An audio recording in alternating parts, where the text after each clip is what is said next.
third episode of my Jetta restoration project.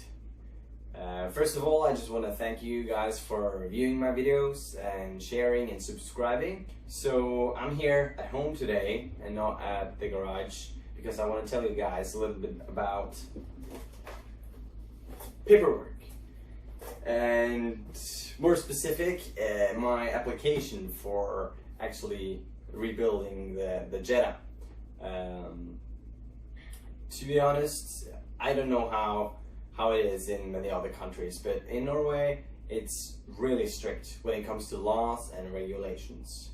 So to fully understand, I'm going to tell you just very short the story about my first ever Volkswagen. It was also a Jetta. It was a Mark II Jetta 1985 model, and I bought it from my friend Frederick and actually helped him build it. But when I was driving it quite early, I mean, we weren't even finished with the exhaust and the coilovers weren't adjusted, so the car wasn't actually ready.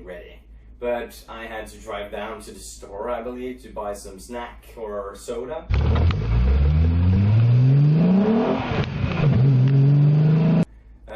And then Norwegian government, they have these tests by the road. They got inspectors, then they go out and they stop random cars and they check if the tires are the right amount of pattern and just that everything is in order. And they could hear my car from like 2 kilometers away. And he told me like, yeah, your car, it's definitely something wrong with that. I'm like, yeah, I just purchased it. I don't know what you're talking about.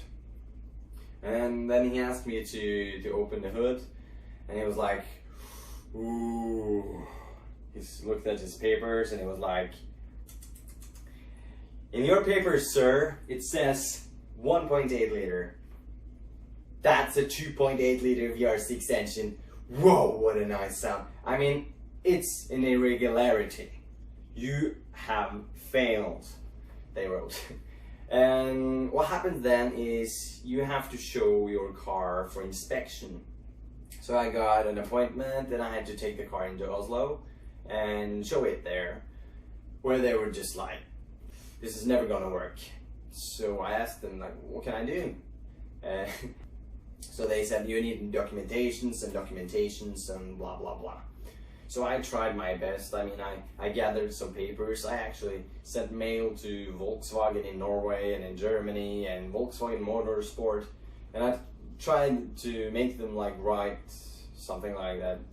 The Jetta Mark II has never been actually delivered with the VR6 engine, but it's similar to the Golf, which has the G60, and the Mark II and the Mark III. It's not that big of a difference. But no one would write that to me, okay? So what I had to do was just try my best to gather some information and went up there for the I don't know, 7th inspection, and they were just like, no, this is never gonna happen.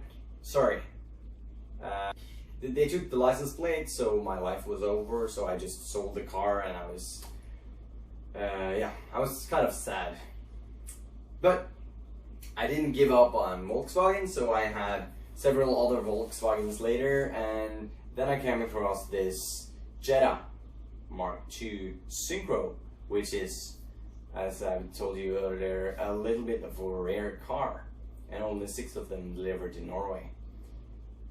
So I was really happy, and I thought, now I can really build my dream project. I mean, I love the Jetta chassis, but still, I think it needs more oomph, some more power, and the VR6 engine is just perfect for that.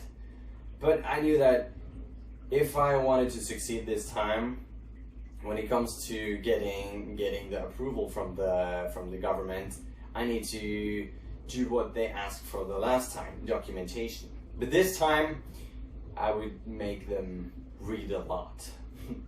So instead of just trying to find some information, I pulled down and I explained almost like every part of the car.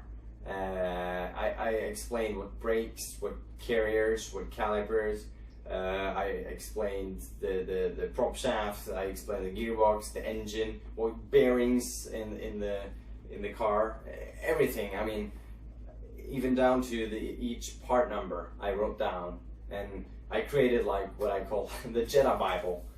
So instead of being rude and just email me back like, yeah, you need documentation, I wanted them to sit down for weeks just to read through all I've written.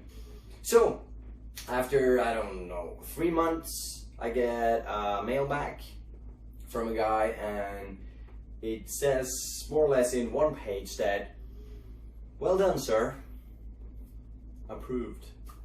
And I was so happy. Finally, I could build my car, and almost exactly as I wanted it. I said that I wanted to put in a 2.8 liter VR6 with a turbocharger, and they said, yeah, fine. Only I have to like break it down to just 200 horsepower. But I'm still fine with that, as long as everything I wrote down was approved.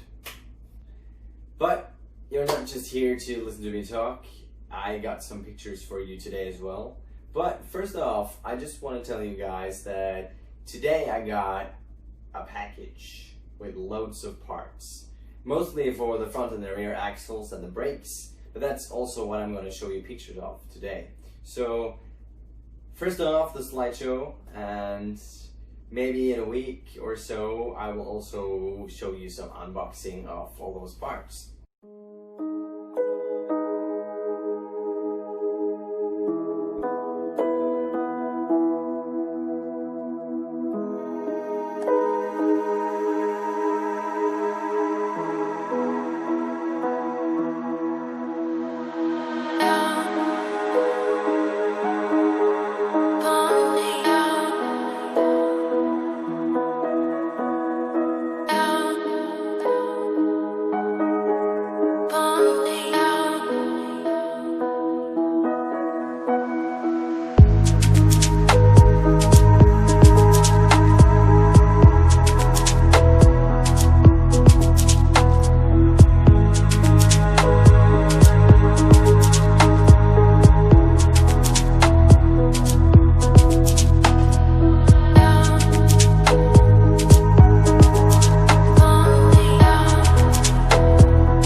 Thank you guys for watching.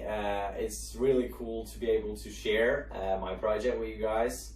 And also I will tell you that on Sunday I will release a little video that's about what I'm doing to the car to make it mine and unique. A little hint, double exhaust. So see you then.